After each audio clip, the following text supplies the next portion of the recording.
where from time to time I post some interesting and helpful education material. And actually, this is where I conduct webinars, or this is where I conduct tournaments. So, for example, you see now it's the second round of the tournament. By the way, guys, who participate in my tournament, today is the last day to play the second round.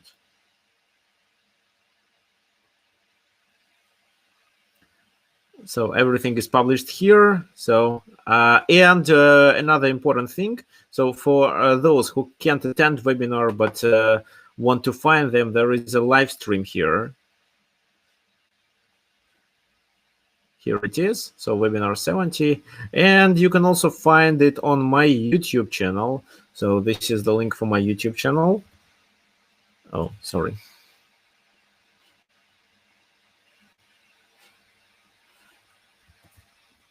I highly recommend you to subscribe to it. Okay, Michael, what is not loading for you? The webinar is not loading, or what? Or you can see the screen? If so, I recommend you using another browser or just another computer or your mobile phone.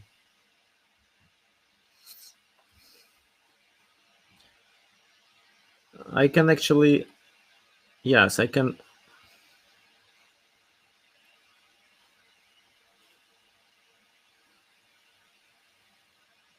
I can relogin you, and maybe it would work.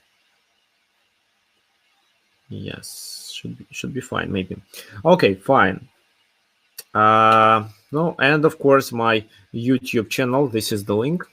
By the way, guys, I'm going to keep the webinars free, but I don't want to post my recordings of these webinars. So of course, this webinar is recorded and it would be published tomorrow. But as for the other webinars, I decided not to publish them, or maybe just a few of them. Oh, this is my YouTube channel. Oh, I actually provided you with the link where you can find some interesting videos. So about like the best opening traps, the exercise of how to visualize properly. Okay, that's enough for today.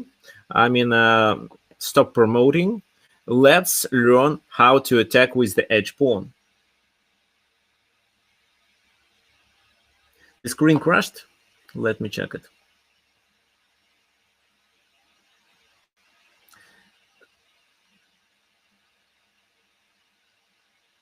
Okay, Anthony, yes, you should see my face and the screen.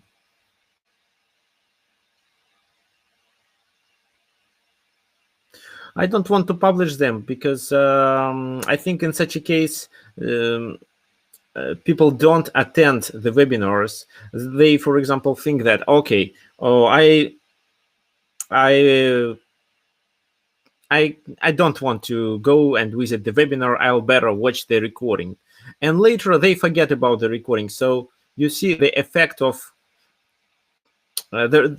teaching is not so good because they can just miss the webinar and then forget about it.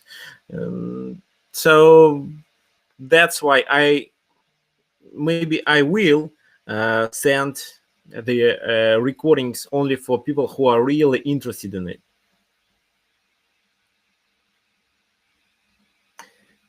Okay. No, yeah, I think I can provide the recordings by request. There will be a live stream, but then this live stream is going to be private or unlisted. Okay, fine. Anyway, let's talk about how to attack the edge with the edge pawn, because this is one of the best ideas when you don't know how to play exactly. And what I can say that, you know, nowadays many people want to fianchetto their light squared bishop, so it doesn't really matter which move they play as the first move. No, you know, so for example, nowadays Catalan is one of the maybe best strategies. So knight f3, knight f6, then c4, then for example e6. So they play Catalan g6, g3. But people like to fiancetta their light squared bishop in so many openings, and even if it's not a typical plan for white, they still play g3 and bishop g2.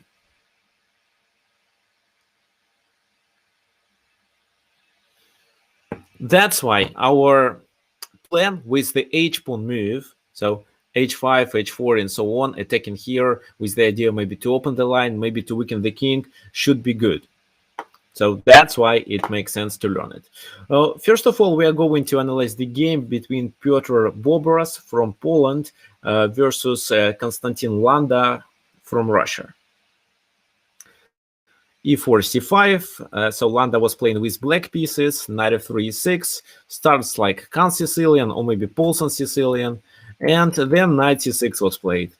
So who knows exactly how this line is called?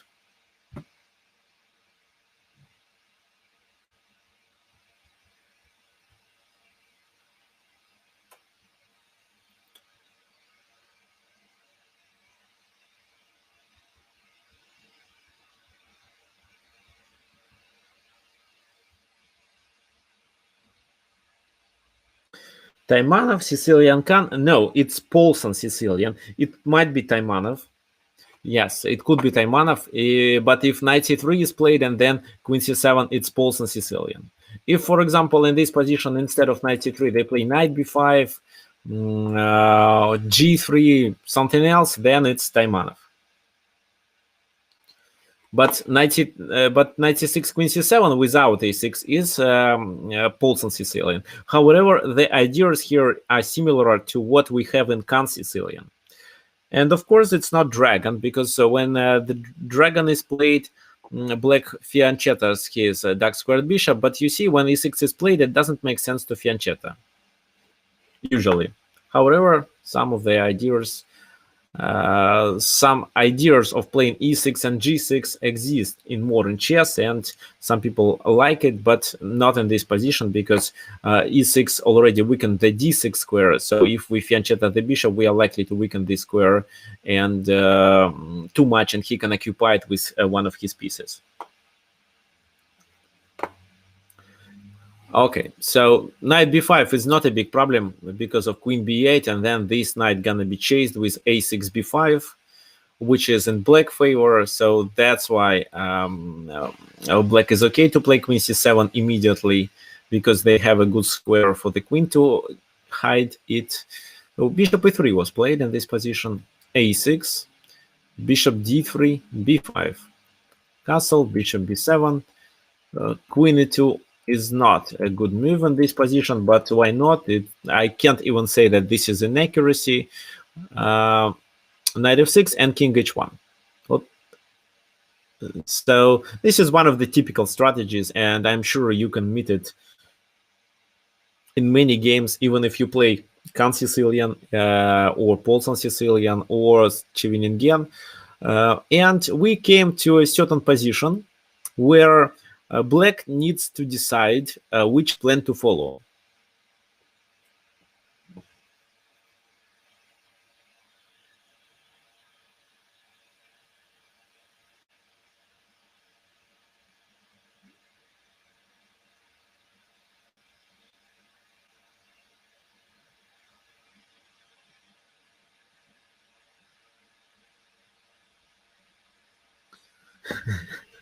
Okay, so Radoslav suggests to play h5, then bishop c5 is another suggestion. What else?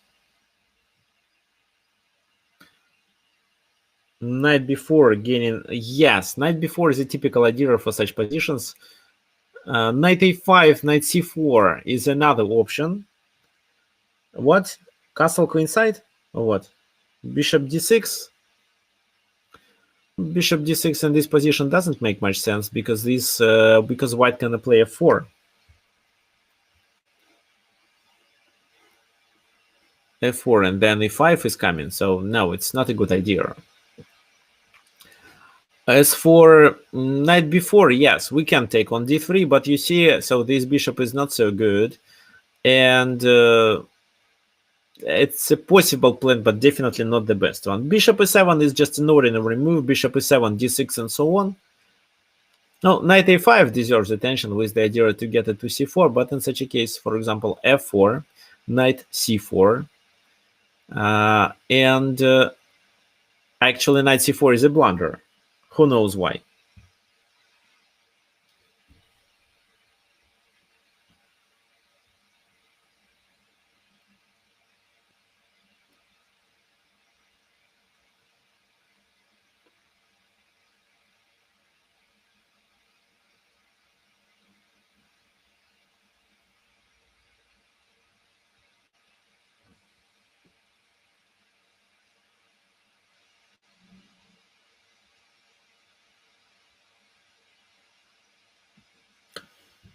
Yes, John is right. So it's knight db5, then a takes b5, then knight takes b5, the queen is hanging, and after queen moves, this knight gonna be taken, and this is how white gains 2 pawns. That's right.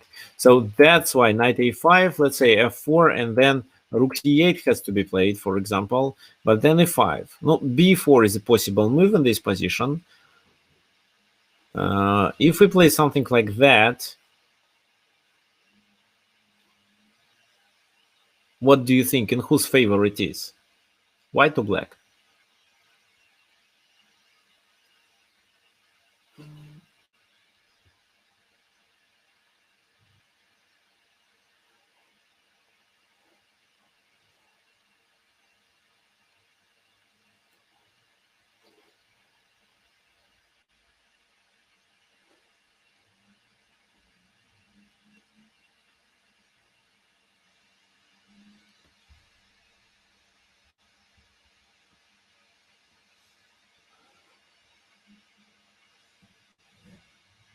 So it's in white favor.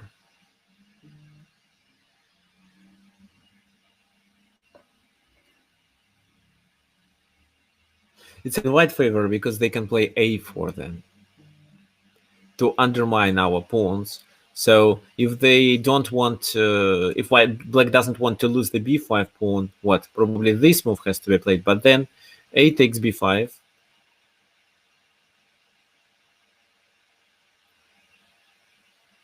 Well, taking on b2 is a risky move because b takes a6. So probably a takes b5 has to be played. Knight b5, queen b7. Looks like black is fine here because he threatens the knight, then the b2 pawn is hanging, and the main idea is, of course, to capture here and then capture on g2. But what do you think white can do?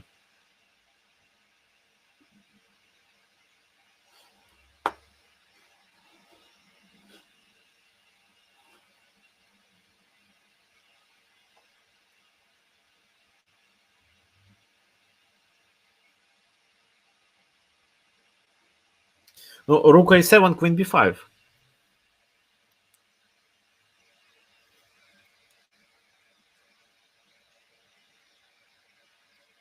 Oh, actually, rook a7, bishop takes g2 might work.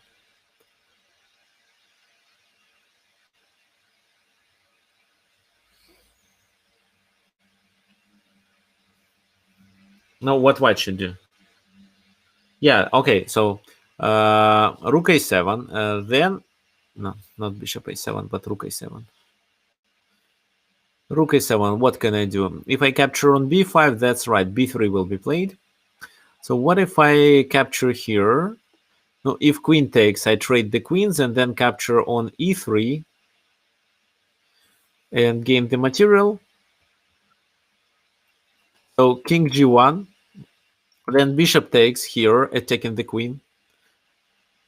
Queen has to take, right? Well, yeah, if queen takes, then we capture on b5 and gain the exchange. So he has to take here. We take their queen. What can they play? Probably take here. And then knight takes e3, and black is winning. Right. So actually, rook a7 doesn't work because of bishop g2. But such a simple move like bishop g1 or bishop c1 or bishop anywhere works. Yes, black can capture on b3, but after on b5, but after b3 there is a strong pin and the knight is lost. No, for example, queen c6, b takes c6, bishop takes, and this position is definitely in white favor. Not winning, but in white favor.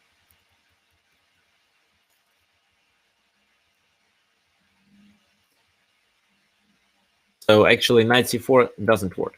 That's why the idea of playing knight a5 and then knight c4 is not prepared here. So, and of course, black decides to play h5. Now, if you have any questions, don't hesitate to ask them.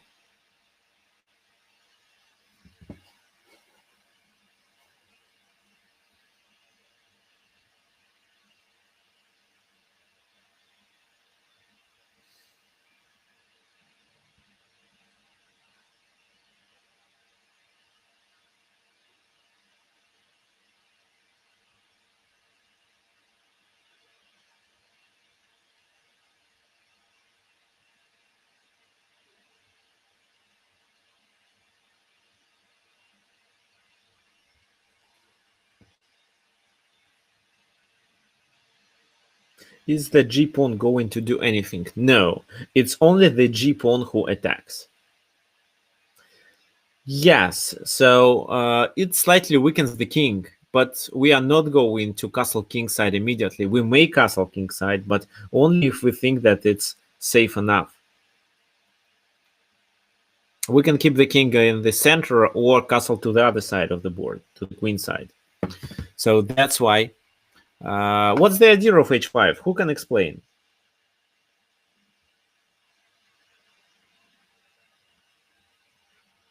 Yeah, so this is the typical idea for Paulson and Can-Sicilian lines. So the knight comes to g4.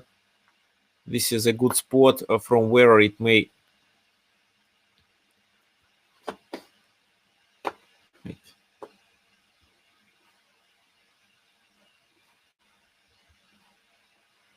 Yeah, from where it may attack here, here, and here. We may also consider opening the line, the H file, and even sacrifice the knight there, especially if he plays h3. What else?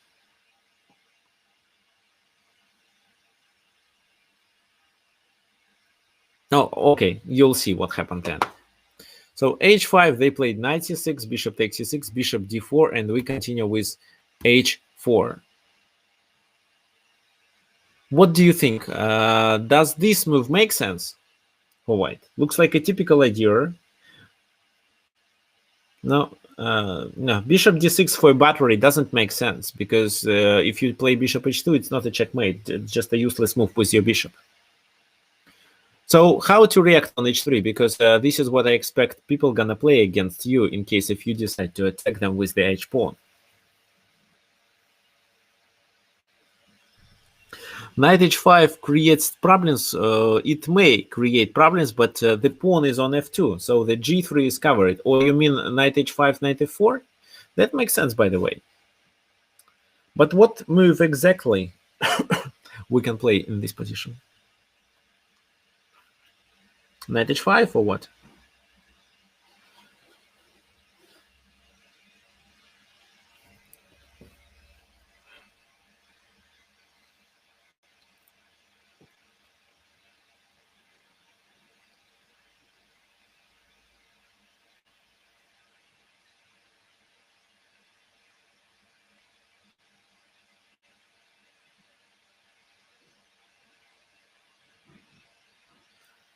g6, g5.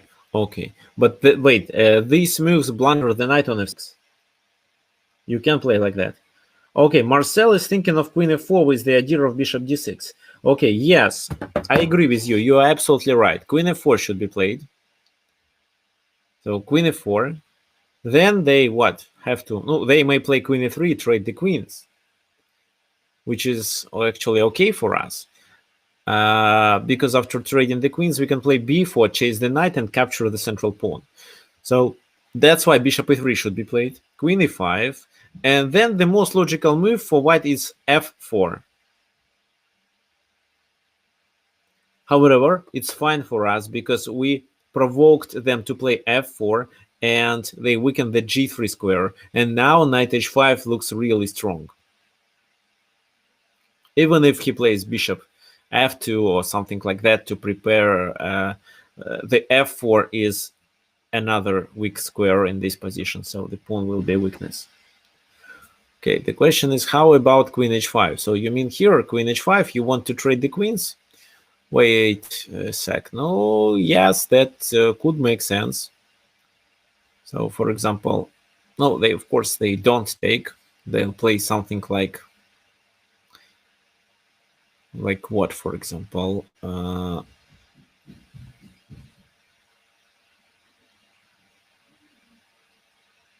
Maybe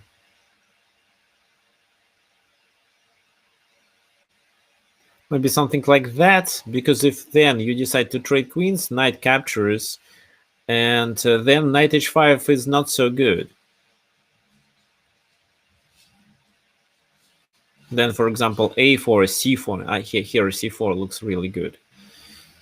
So it's not so strong. It's better to keep the queen on the board, because when the queen is on the board, the chances to deliver a checkmate are much stronger, and this attack is more dangerous for white.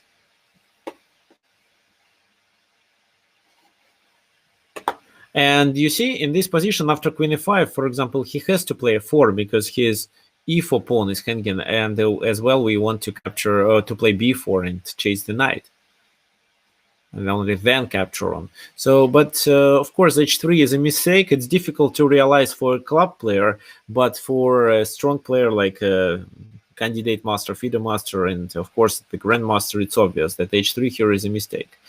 But the best move in this position was f3 to support the pawn. However, knight h5, knight f4 still makes sense. In the game, it was played f4, bishop e7, a3 prophylaxis to prevent b4, and d6. This is how we control the e5 square. For example, if you were a logical player, you would suggest maybe something like that to get your useless piece to the center, where it potentially can bring some profit and maybe can provide you with some advantage if the position gonna be open. And what do you think black should do in this position? What comes to your mind?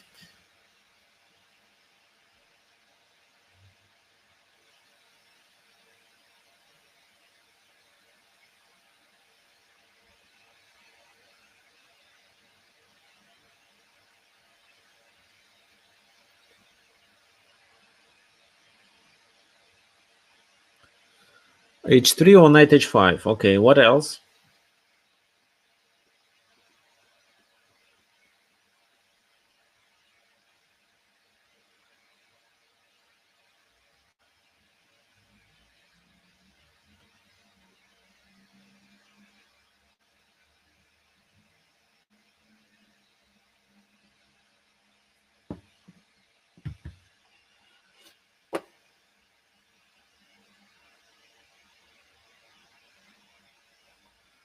e5. e5 is, by the way, is a good move here. Castle to the king side or to the queen side? No, okay, let's analyze. As for h3, no, probably it makes sense. So then g3. And then what, e5? Maybe. Oh, then actually g4. e5 is a good idea here, because if he takes, we take, our position is really good. So the bishop on d3 is just a pawn, not a bishop.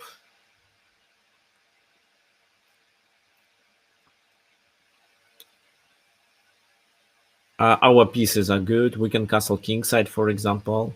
I don't believe that h4 will be a big weakness. Or we can castle to the queen side, by the way. And then continue with g5, g4, and so on. Of course, they don't want to take. They play something like that. And then we have to decide what to play. So maybe still h3, maybe just queen d7 and prepare playing d5. But king f8 can be played just. So I'm showing you these moves. Of course, they didn't play they were not played on the board in that game, but this is what you should understand. When you play with when you attack with the h pawn and your rook is on the h file, so it means that this rook is helpful there, and it doesn't make sense to castle if you plan to continue the attack on the h file. If you see that you have no perspective on this attack, then of course castle. But here the attack looks really dangerous and can potentially bring some benefits for black. So king f8 should be played to avoid the pressure on the e file, because if the file is open, the king is in trouble and the bishop can't move. So it's a kind of a good prophylaxis here, just moving to the safe place. Okay, so Radoslav said that people who play Trompovsky understood it. Yes, but not so many people play Trompovsky variation. And guys, I actually don't recommend you playing this line. It's a kind of a weird line, of course, because they are white. White can play anything because they already have extra tempo, and at least they are able to get approximately equal position. Okay, so another good question. Why not h3? h3 is good, but h3 provokes g4 and then g5. So are you okay with that? I'm not sure. Anyway, something similar happened in the game. Bishop f6 was played. Then bishop takes f6. Not in this game, sorry. And the idea of this trade was to play knight d5, because taking on d5 simplifies the position. So king f8, d takes c6, queen takes c6. Of course, bishop e4 doesn't work because of d5, but c3, and the position is equal. So black is already better here, just slightly better. And actually, white player is a lower rated player comparing to Konstantin Landa, who was a strong grandmaster at that time when the game was played. So he decided to play knight d5 to simplify and get at least a draw here. But black didn't capture, they played queen b7. What can you say about this line? What should black play, and how do you evaluate this position?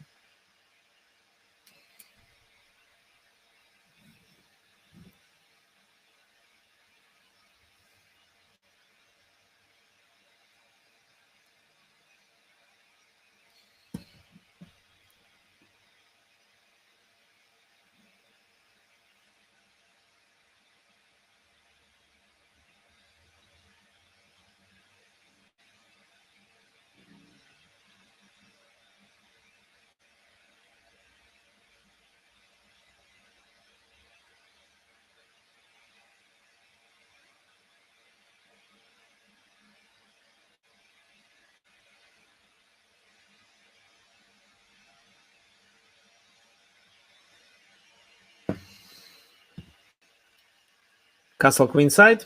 Oh, of course, e5. Yes, e5 should be played. Why we should open the position? And then not castle queenside, but king e7. Then the other rook joins the g file, and probably we want, no, not probably, but we most likely have to play this move to open the position and put more pressure on g2.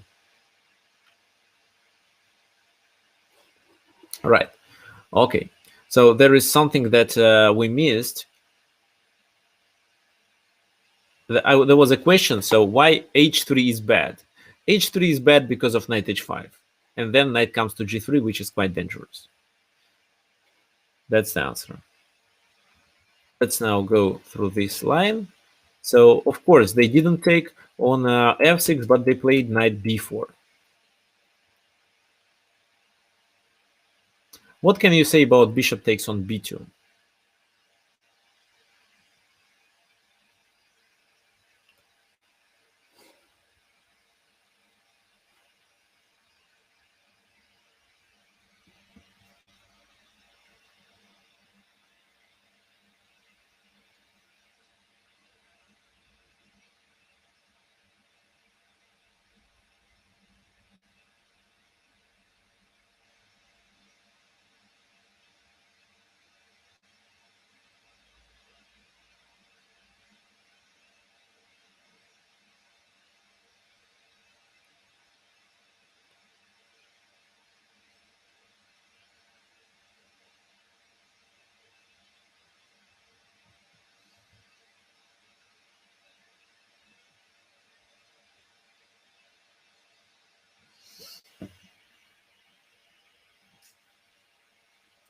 Okay, so now your answers.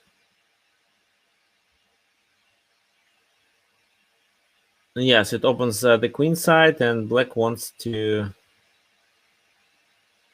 But black wants to play against white, but it's an extra pawn. So bishop b2 seems to be risky. What about wait? Noir, I don't understand what you mean. What about king d2? When? So bishop b2 and rook a2 is not a good move. Just bishop c3 and looks like the rook is stuck there. The knight is as well. So rook b1 and capturing on a3 it will be a mistake because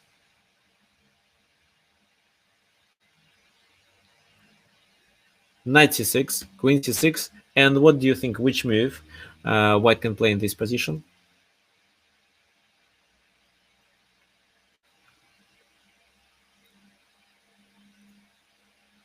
Rook b5. You're absolutely right. Rook b5 and we can't capture. And after rook b5, they can play rook a5 and threaten our a6 pawn, which is located on the light square. So we're likely to lose it. And if we lose it, then we're going to play the middle game with bishops of opposite color. I'm not sure if we can succeed because just a few pieces left on the board, and that is likely to be a draw. So that's why taking on b2 is too risky. Of course, it's not obligatory for us to capture there. We can go to f6, but then same thing works. Knight c6, queen c6, and rook b5. So white gets a counterplay through the b file. It's definitely not in our favor.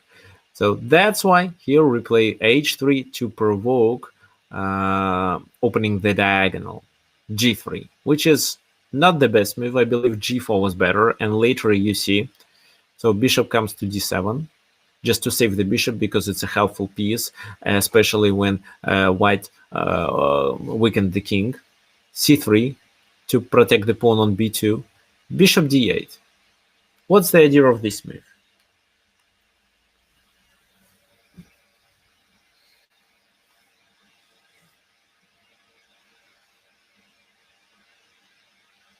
Bishop a5, but what the bishop does on a5? Do you want to capture on b4 or what?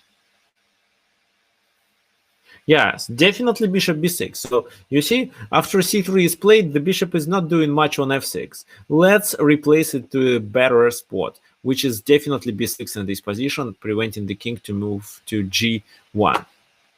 So, okay, bishop d8, knight c2, bishop b6, knight d4. And he closed the diagonal. However, we can play e5, but only when we really need it. What do you think? What black could play in this position? Something that improves black position and allows black to continue the attack.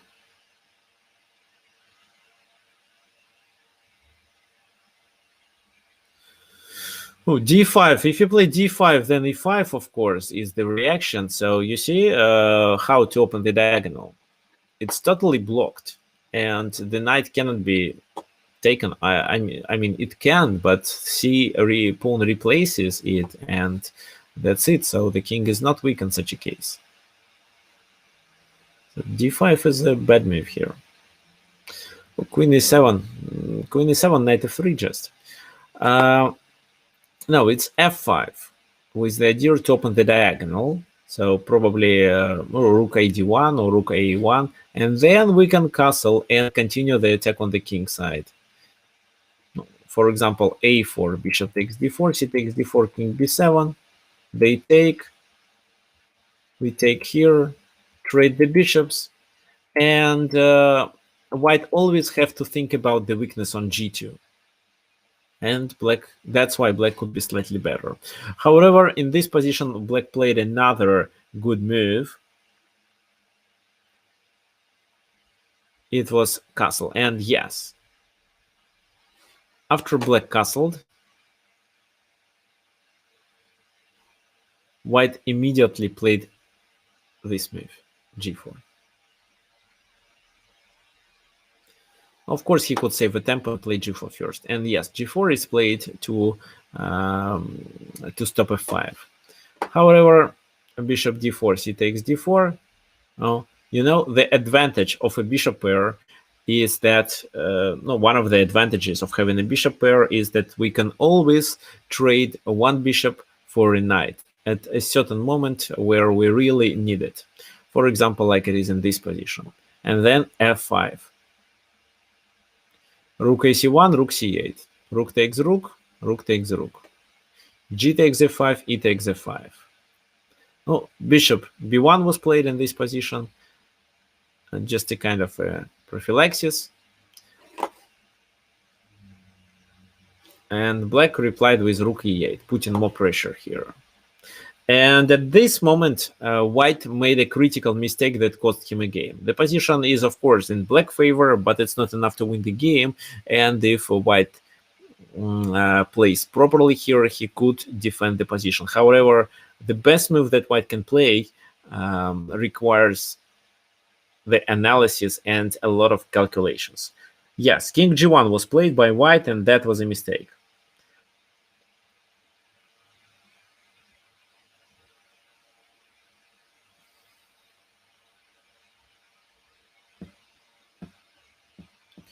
Oh, Nick, your question was if black can castle to the king side. Yes, they can, but no. As for the h-pawn, sometimes it is a weakness, sometimes not. It depends on the position. Okay, I will quickly answer your question. No, actually, this is what happened. So, yes, it's a weakness, but you know, in the center, white has more weaknesses. So what white should do? What do you think? And of course, black is threatening to take on e4. With the pawn, maybe, or with a rook. No, with the pawn, of course.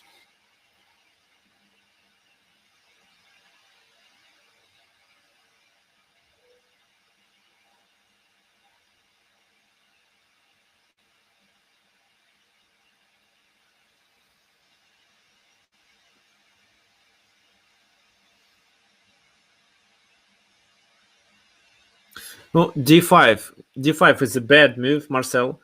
Please try to answer the question why d5 is bad here.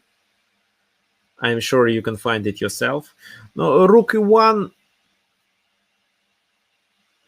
I don't like rook e1 because rook e1 at least f takes e4, and if bishop takes e4, no, I'll show you. Rook e1, so f takes e4, bishop takes e4, and then just d5. So the rook is protected here, and the bishop gonna die. And what about d5?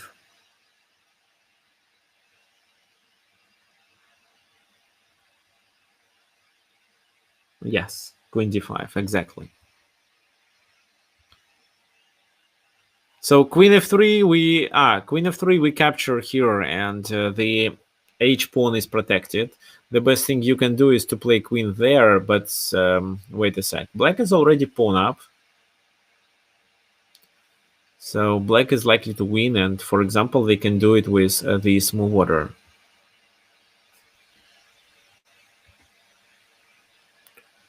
The king comes to the g file. After that, white can join the rook.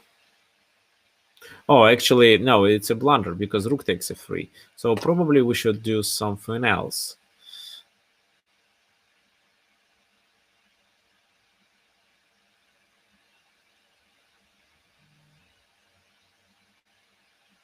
No, of course, this move has to be played. And then maybe queen d7.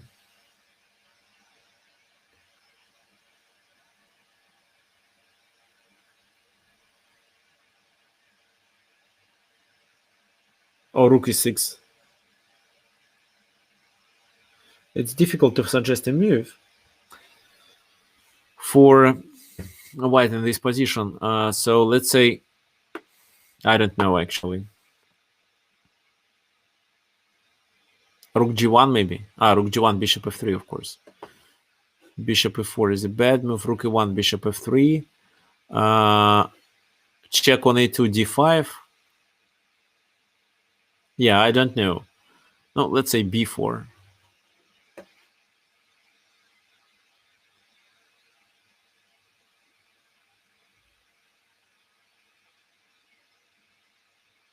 No, then maybe rook e7. And then bishop f3 as the next move. Why not? And then after bishop f3 is played, the some of our major pieces come to the g file. The game should be over soon. Yeah, he escapes, but we occupy the g2 square with our rook, for example, and then no, it's a winning position. We can also move using the other side of the board, so somewhere here. It's risky for white. So queen f3. Anyway, queen f3 loses the pawn, and the best move in this position is queen h5. Can you imagine it? Who can tell me the idea of this move?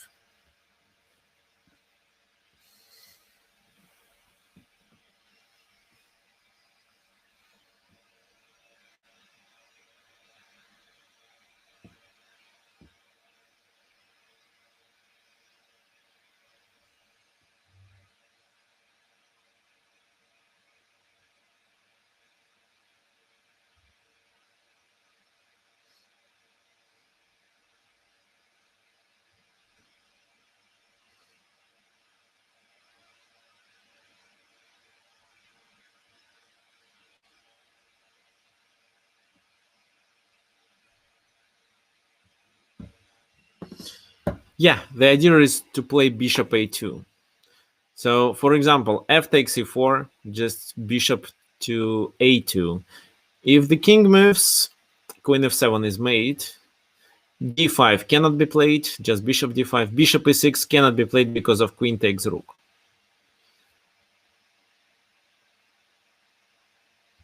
So, but black can capture on e4 with a rook, and if bishop a2, just d5. So bishop takes e4, queen takes e4, and after, yeah, actually that was a mistake. After queen comes to f3 or rook comes to f3, just take, and play bishop c6 and win the game. So yeah, rook e4. So what move do you suggest white to play in this position?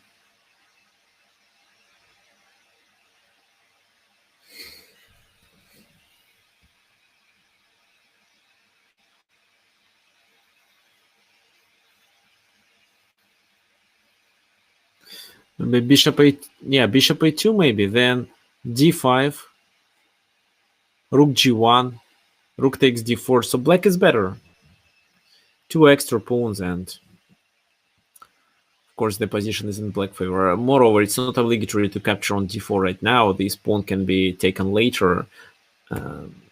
So queen f3. As for queen f3, it's not a good move here, definitely. It's a mistake because of bishop c6, and then there will be discovered attack with the rook, so it's too risky. So queen h5, and then bishop a2, forcing d5. That was the best plan, but king g1 was played in the game. F takes e4, queen to h5. Now he realized that queen h5 can be played. b4 to weaken the pawn structure, and if bishop a2, just b3. So white has to take.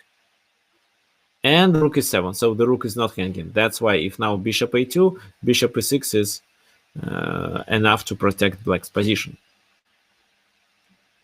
So white played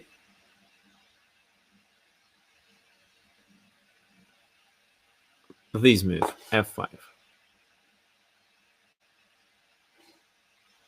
What do you think we should continue in this position as black?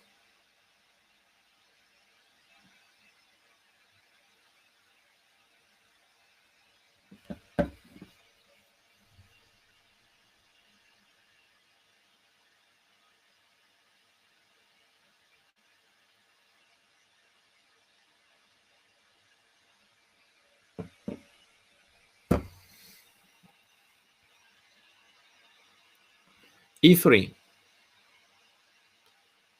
e3 seems to be an interesting move. Okay, if we play e3, what do we expect What do we expect from white? Who knows? Yeah, we're threatening with queen g2, it's obvious. What can they play?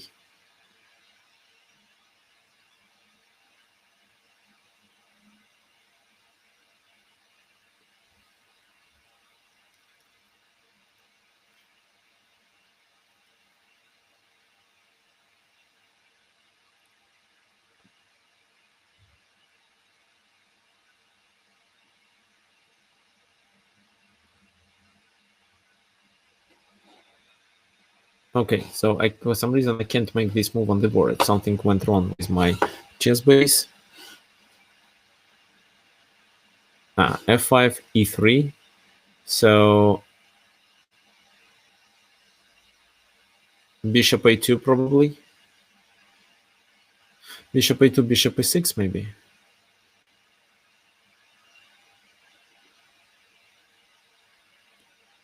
No, then for example queen H3, E2, check.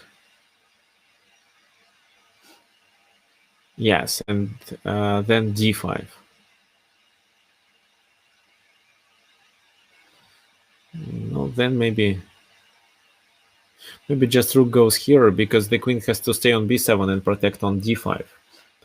So no, it doesn't look good. We may play queen D5 in this position with the idea to attack on D4 at least.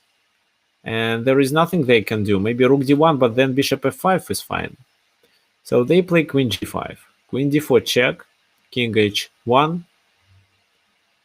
And now what do you think? What's the winning move in this position?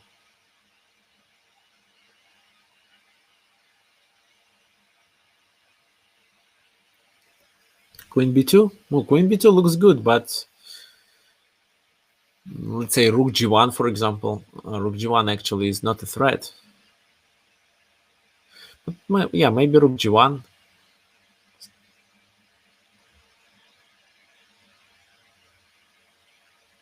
Maybe F6.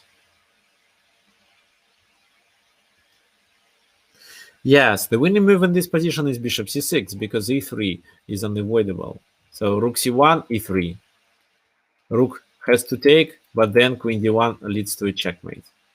Queen G1, queen F3, and the game is over. This is where white resigned. So let's go back. The attack was really strong. And our task is now to realize what the edge pawn attack brought to our position. So first of all, we played this move to secure the g4 square, also with the idea to advance the pawn and weaken the king. We can do it with the when the enemy pawn is on g3, but it also works when the pawn is when the pawn comes to h3 and provokes them to play g3 to weaken the diagonal. However, before you decide to apply this position, to apply this plan against 3 pawns located on their original positions, you should understand if h3 is in his favor or not. In this position, it wasn't in white favor because then we were able to provoke white to play f4. Actually, f4 is a typical plan for white in any Sicilian line when white castles kingside. So white can't live without f4. So we provoke them to play f4, and then we can take the advantage of our pawn on h4 that works like a good defender of the knight being on g3. Of course, it doesn't guarantee that white gains, but it at least gives black that white wins, but it at least gives black a clear plan of how to take the advantage, how to impose their playing style and not just their way of playing for this position, and white would have to defend. Okay, that was a good question by Nathaniel. Why can't queen take the rook? In which position? I think you are talking about the end of the game. So here. No, it's a check. So the queen has no time. You mean in this position? Yes, it can, but this move. Then bishop e4, but it leads to a checkmate. Bishop takes, and that's it. Oh, actually, right. This is the only move, because, for example, if the king moves, which is the only other option, then queen g4 is a checkmate.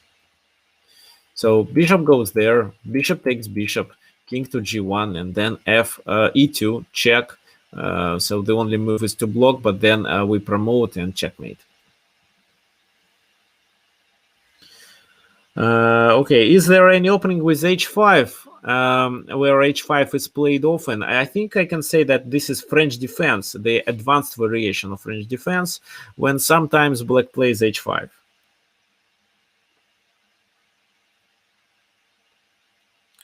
It's also common for Poles and Sicilian and Can Sicilian.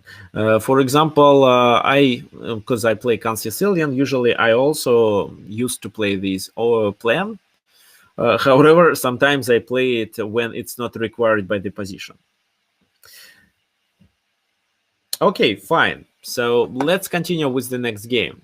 Let me close it. So the next game is the game played between Konstantin Sakaev and Vladimir Potkin. We are analyzing this game as white, and here I don't want to start from the very beginning. Let's start from a certain position.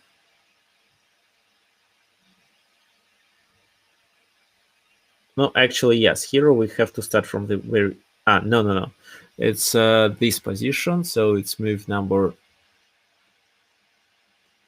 this. Oh, it was Moscow variation of Semislav defense. h6, bishop f6, queen f6.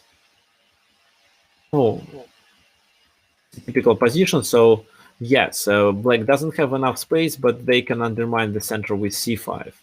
Oh, they developed their light squared bishop. And finally, we came to a critical position. I think black played too slowly, and that's why they allowed white to apply a certain plan that guaranteed a better position for white. Of course, it's not winning position, but it's a better position.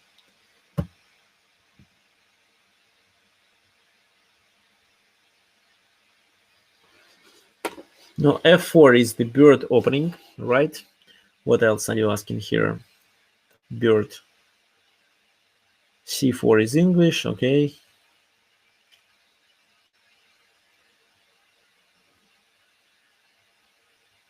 So, guys, I don't recommend you play in h4, h5 as first, second, and even third moves.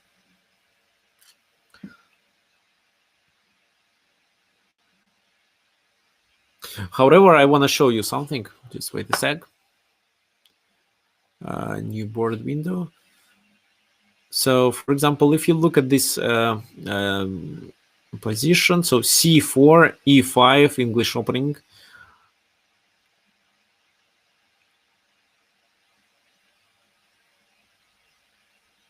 No, not this.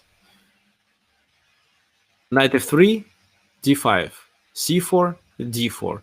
And it's very often when black plays b4 with the idea to fianchetto the bishop to gain more space.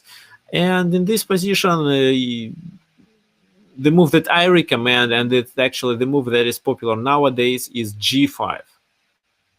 So another pawn move in the very beginning of the game, but in this position, it's a really good move because black controls the center.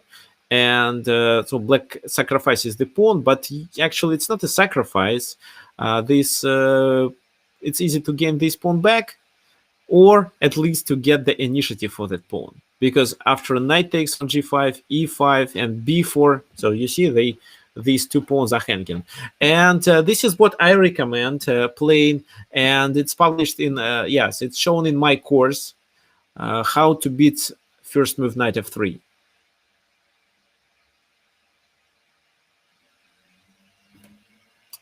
Okay, just an example of a pawn move in the very beginning of the game.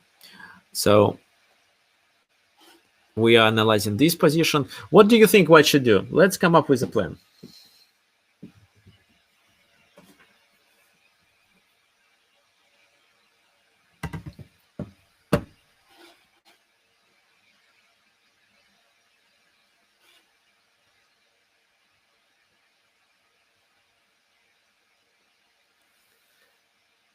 So, guys, if you are watching this webinar on YouTube, I kindly recommend you to join it by clicking uh, the link. If the webinar is free.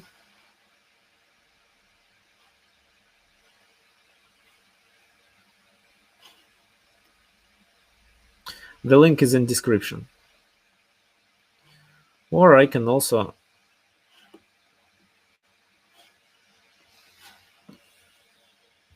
type it here. Okay, so the suggestions for this position are no, knight d5 doesn't work. Yeah. So Radoslav suggests h4, g4, knight a4, d6. Knight a4, d6 is a good idea, but if you play knight a4 in this exact position, then c5 is played. Knight goes to d6, c takes d4. He sacrifices the exchange, but actually there are 2 pawns as a compensation, which is more than enough in this exact position. So queen f4, queen d6, and the d4 pawn is not hanging because of a discovered attack with knight f3. Generally speaking, knight e4 and knight d6 is a good plan, but it doesn't work in this exact position. The knight should be here because the best reaction for c5 is d5. No, h4. That's right. So today we are talking about how to attack with the h pawn, and this is what exactly was played on the board. Well, b4 prophylaxis doesn't work actually because b4 provokes c5, and if d5 now, they capture on b4. Let me check if I'm right. They capture on d5 first, and then they capture on b4. Yes, exactly. So this move, if knight takes, then bishop takes, and c takes b4 is played with a temp, or the queen is under attack.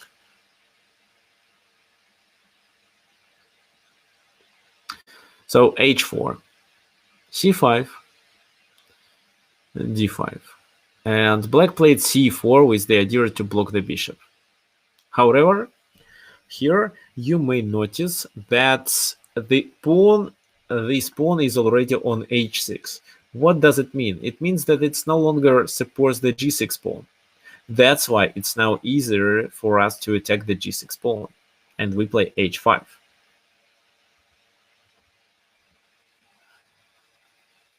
However, if the pawn is even on h7, we can still play this move and keep in mind the idea of sacrificing, for example, the knight somewhere on g6. Oh, for example, in case if we double, if we make a battery on this diagonal, we can sacrifice a piece on g6 and deliver a mating attack. This is one of the ideas that you can keep in mind. But when h6 is played, the g6 is weakened, and our h-pawn attack makes even more sense. h5, it takes d5, h takes g6 first, then knight c5 was played. Why they didn't take on g6? For example, if they take here, what do you think we can do?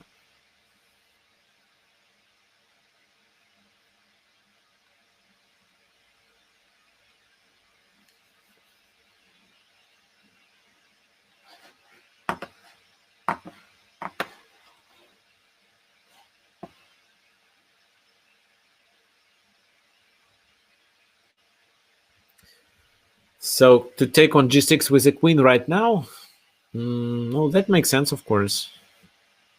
Maybe then knight f8.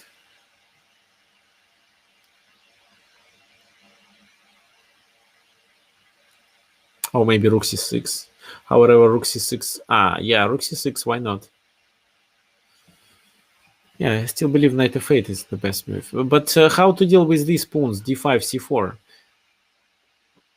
I think the best way is to capture on d5 first.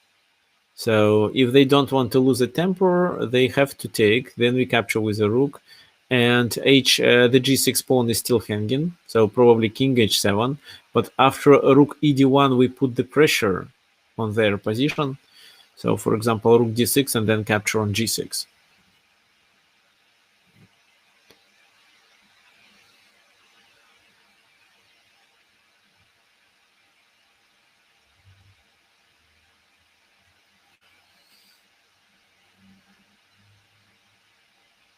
No, white is better. Not winning position, but much better. Fine. So knight c5 was played. Knight c5. What do you think? How to continue? Should we capture on f7 or we can play a better move?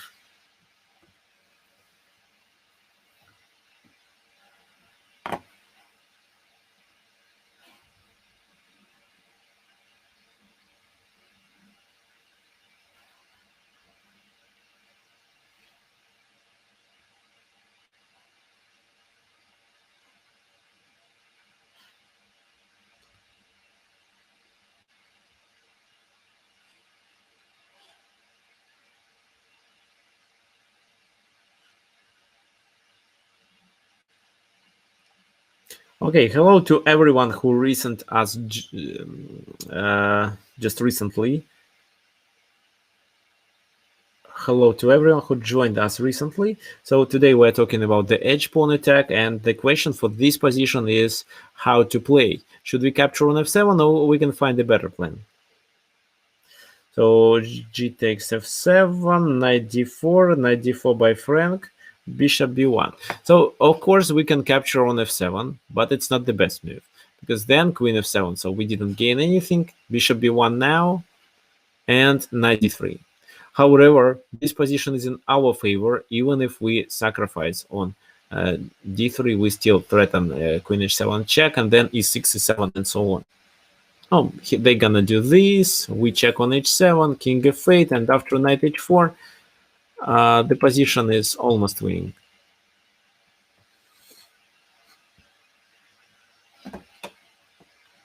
Or maybe it is a winning position. Okay, fine. But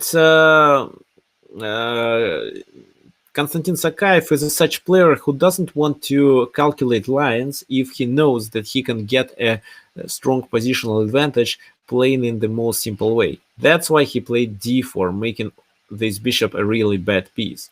He blockaded the d5 pawn, and after f takes g6, he still captures this pawn, queen f7, and no, if I were playing this position, I would definitely play queen g3. I prefer to keep the queens on the board, especially when this attack is quite strong. But in this game, Sakaev played bishop b1, offering a trade.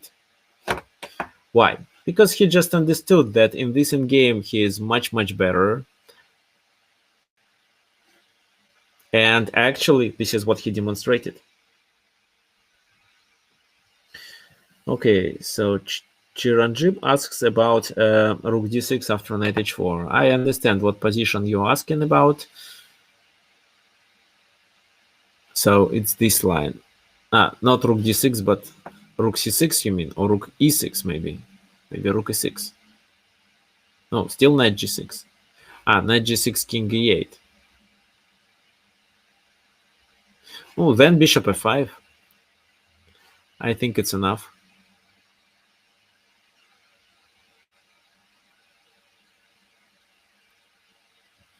For example. Okay, let's go back. So he decided to offer the queen straight by playing bishop b1, and black decided that this is the best way for them to fight for a draw and traded the queens. And actually, yes, they are right. If not, then queen h7 and d6 and so on. It's quite dangerous. So queen takes g6, bishop takes, knight comes to b3. So the best move in this position that could win the game much faster was this move. But this move requires calculations. So for example, d4, e6, d takes c3, knight e7 check, king f8, and knight c8. So if they take the rook, we are still threatening with a checkmate. If they take our knight, we play e7 and promote.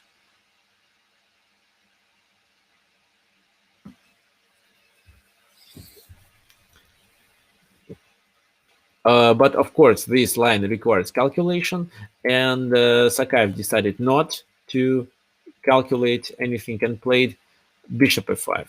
Still a good move, but not the best one. Okay, there is a question. So queen g3, and you said that what if knight d3? So in such a case, I suggest you doing two things. You can play this move, let him capture on e1, and this position with such two strong knights is much better for white. The other option is just to take on d3, c takes d3, queen takes d3, and rook, then something like that, which is also a promisable position. So because d4 cannot be played, the queen is on f7. There is nothing they can do to open the bishop. That's why the next move is bishop b1, and we are much better. Even if we pass the game into the end game.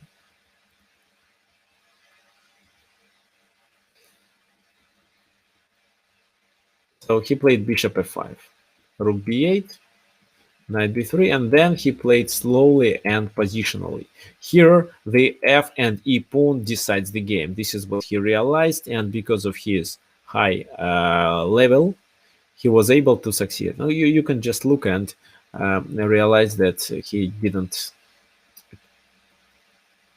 faced with any problems in this position. So f4, rook c2 with some counterplay ideas, but actually in this position black had to sacrifice the bishop, otherwise f6, c6, and 7.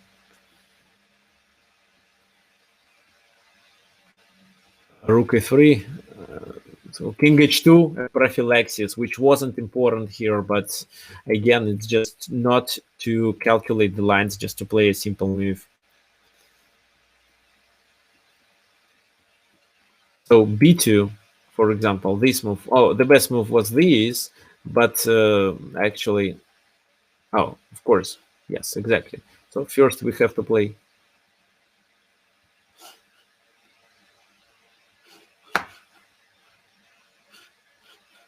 First we have to deliver a check, then king moves, then we capture here, and if b2, we are able to stop this pawn by attacking it from behind. So rook d5 didn't offer anything. b2, this is what was played in the game, but after b2 in a few moves, white resigned. Please explain why.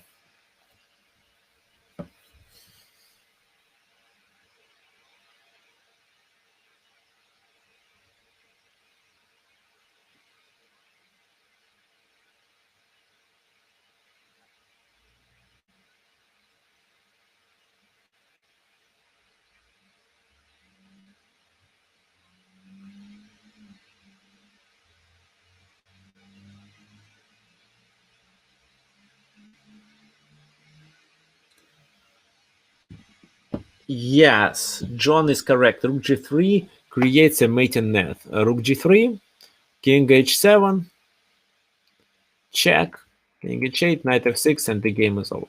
If, for example, in this position he moves immediately to h8, the mate is much faster. It's rook h6.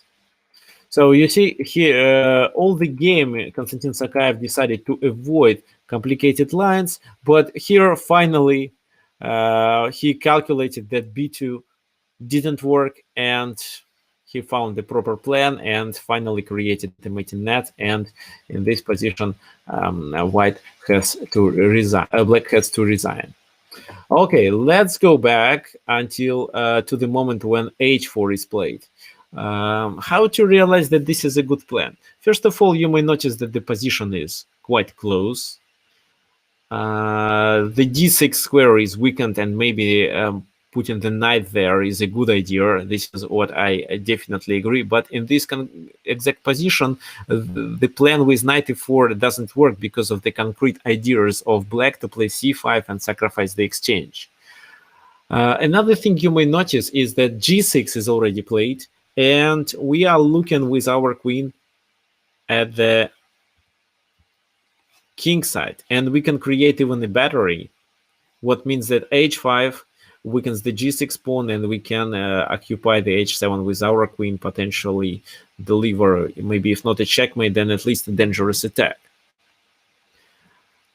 Even if the pawn was there, then h4, h5 is a good plan because it allows us to analyze lines when we sacrifice something on g6, maybe through h4 square, maybe through e5, and then get the queen there with a strong attack.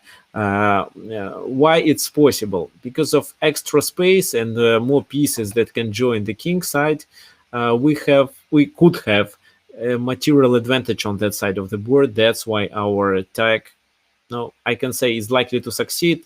But yeah, I think it's too optimistic. Let me say, at least deserves attention and might be considered as a good plan. Okay, fine. And the last game I'm going to show, actually, the last game is the most complicated game.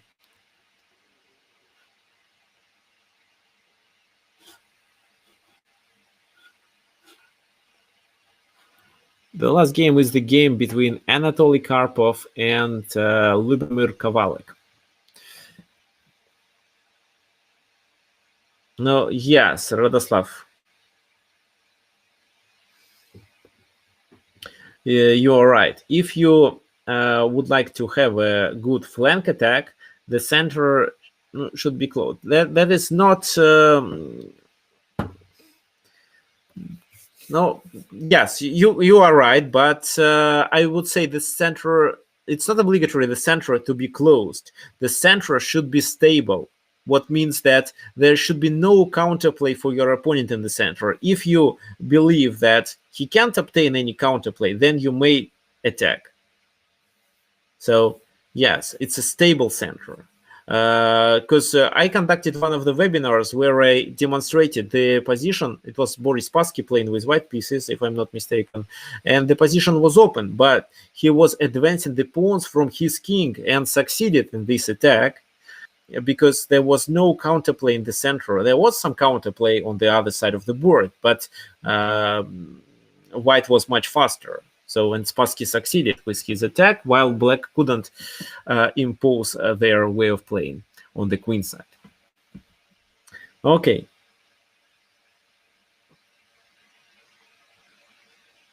So the next game is the game between Karpov and Kovalek, and we are going to skip.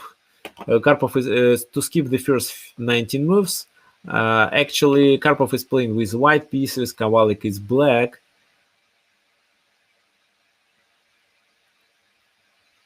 And this is the position. So queen c2 was played. White is slightly better. Black decided to play d5, what was not the most accurate move in this position. So he wants any counterplay. He's looking for some counterplay in the center. So, but what do you think?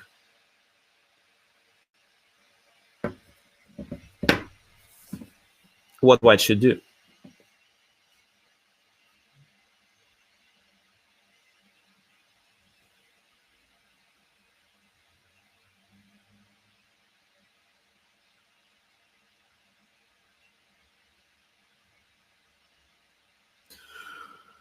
Okay, it takes on d5, and Radoslav suggests h4. No, this time you are mistaken. So it takes d5. And yes, if c takes d5, then I believe there is nothing better than taking on e5 with the pawn. And after knight g8, you can play e6 with the idea to weaken the g6 pawn. But the problem is that knight takes on d5. How to play then? This is what happened in the game, actually.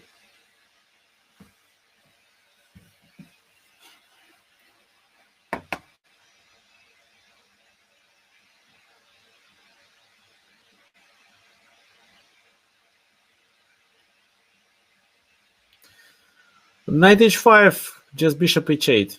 I don't understand the idea of playing this move. If you want to trade, I won't allow you to do this. I'll play bishop h8.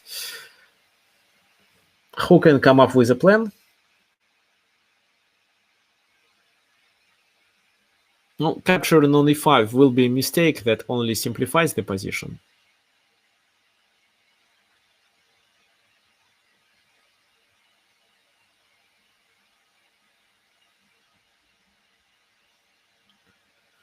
Knight e5, no. This time it's time to play h4. So again, we have a similar kingside pawn formation. So the pawn on g6 is weakened because the h pawn is already on h6. White has a battery. However, this time they are located not in the proper move order. The bishop is first and the queen is behind, which sometimes is good, but usually it's better having the queen first. So, and we play this move. Oh, h5. This is what might be considered in this position. Doesn't work because of knight takes, of course. And they play here, this move. h5. Now it's really risky, and well, maybe knight f8 could be played. Well, queen f6 is one of the options, but queen f6, then c takes d4, and white is positionally better. By the way, here you see that position is open, but the center is stable, and this kingside attack is quite strong. However, we don't advance the pawns from our king, so that's why our king is pretty safe. Okay, let's get back. So it was played knight e7 to protect on g6. Sacrificing on e7 right now doesn't make much sense because there is no checkmate. If, for example, bishop and queen were located in a different move order, or in the different order, then we could sacrifice and take on g6. But in this position, it's too early. So c takes d4. Here, black could play passively knight f8, for example, and then knight e5. So queen d4 is not the best choice, just bishop c3, queen goes to d5, bishop e4, attacking the queen, queen e6, and after knight g6, we take on g6 with the bishop and capture the queen. So this is how white could get the advantage. So that's why this passive defense wouldn't work. Of course, nobody asks black queen to capture on d4 right now, but what move to play if not to capture? That's why black decided to look for a counterplay and played c5. Knight h4 by Anatoly Karpov. Knight f8 to support, d takes c5. So white gained the pawn, but black activated his pieces. With queen d4, they attack the knight. H takes g6, f takes g6. And now I want you to find the right move.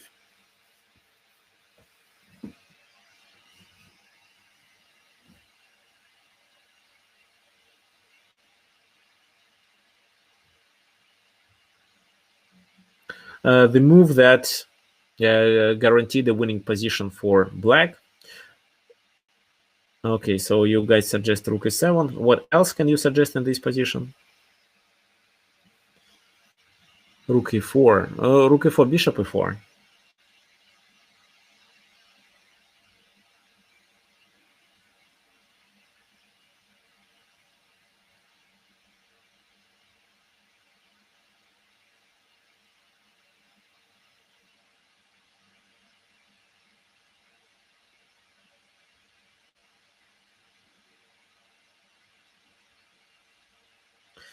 John suggests c6. John, can you explain c6?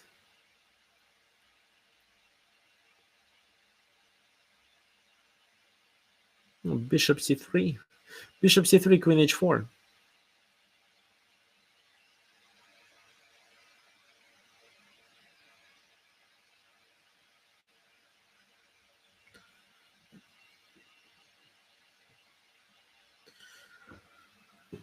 So you okay? Actually, oh guys, you are almost like Anatoly Karpov. He played rook e7, which was a mistake actually. I'm not going to continue. I'm not going to show the full game here. We have no time for it.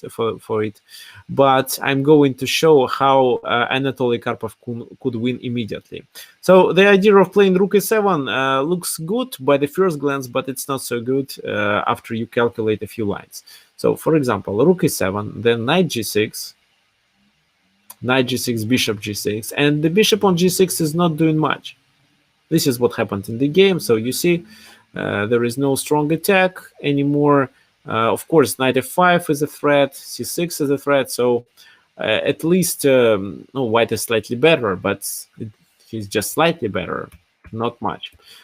Instead, he could play rook e7 a little bit later. First, for example, he plays c6, bishop takes c6. Well, this is one of the options I'm going to show you. Rook e7 now, rook takes e7, bishop g6. If here he moves the king, we can capture on c6 or play knight f5 first and then capture on c6. If he takes with the knight, we take with the queen, and after king moves, we capture on c6. So, for example, if king h8, we capture on c6 and threaten with knight g6, and also to capture the other rook. If he goes to g8 with the king, then knight f5 is strong enough. So that line was much better. So the bishop on c6 is hanging. This is the key point. And here we take on g6 with a bishop, not with a knight.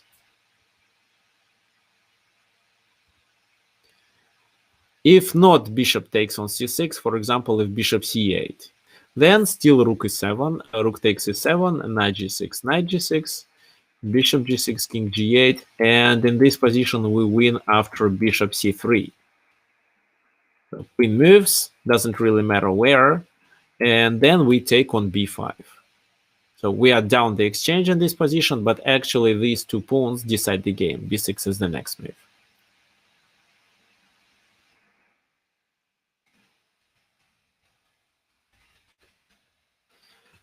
You can also ask me, and what if they pin us with rook ac8? No, still rook e7. Rook e7, knight g6, knight takes g6, bishop g6, king h8. And in this position, actually, we can gain a piece, and we will be with two minor pieces versus rook, plus several extra pawns. So our queen is not hanging because we are going to promote with a check and then capture the rook. Oh, and then deliver a checkmate. So c6, provoking bishop c6 was better here. You may also ask me, why not to capture on e7 with the rook first and then play bishop g6? No, wait, no, this is a possible move, but then knight takes, and no, if knight takes bishop e4, I think. Yes, if knight takes here, bishop e4 works. Knight takes e4, queen takes e4. But if queen takes g6, he moves the king to h8, and there is no queen c6 move. In this position, if c6 is played, they take here. You may also say, okay, why not playing this move? It's because of bishop e4.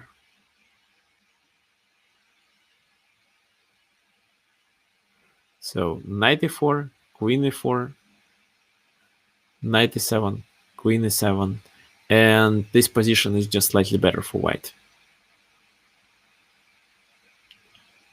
Oh, actually, it's quite better. Yeah, it's a better position, but yeah, that can be played. Oh, if the other knight goes, then definitely bishop e4 is a strong move. Maybe if this knight goes, we have something better.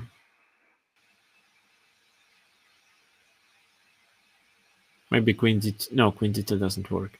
Queen d5. Maybe. Okay, anyway.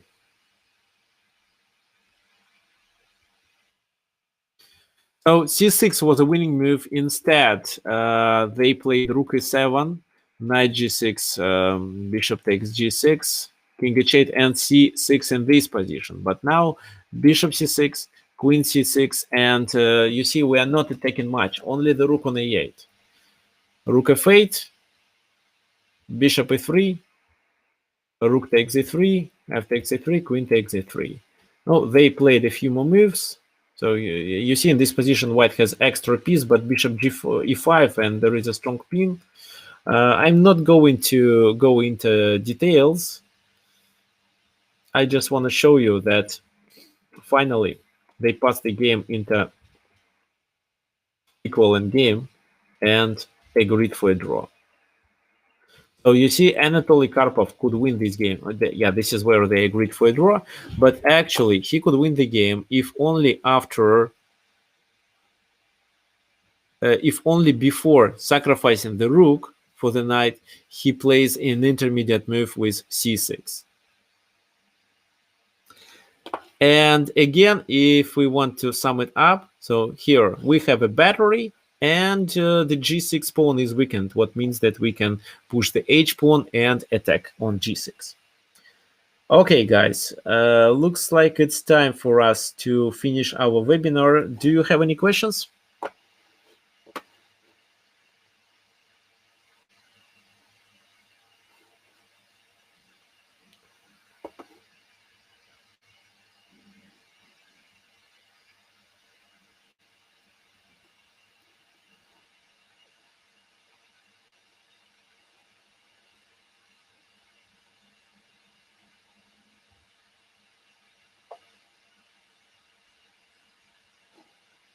So I see this game, it's about discovered attack. Okay, as for the book I'm going to publish, yeah, I will.